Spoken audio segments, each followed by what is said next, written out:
Hello साथीहरु, आज म तपाईहरुलाई केही कुराहरु भन्न गइरहेको छु। मलाई केही यताउता भयो मेरो ज्यानमा तलमाथि भयो भने यसको जिम्मेवारी मेरो बुढी हुनेछ। मैले आज तपाईहरुसँग भन्नै पर्ने भयो किनकि मलाई यो सबै कुराहरु मेरो बुढीले गर्न बाध्य बनाउँदैछ।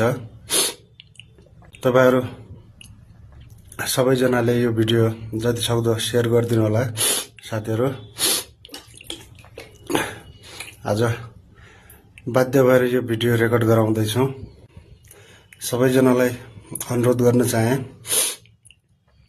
भोलि मेरो ज्यान तलमाथि भयो भने यसको जिम्मेवार मेरो बुढी हुनेछ र मेरो सम्पूर्ण घर फ्यामिली हुनेछ। मैले धेरै दिनदेखि मैले यो कुराहरु लुगाएर राखेको थिएँ। आज मलाई सबै कुराहरु यो मलाई बाध्य बनाउने मेरो बुढी हो। छिटो नआउनु भनेको के नाटक हो? नुहाउँदै छु। हे प्रभु हे प्रभु हे प्रभु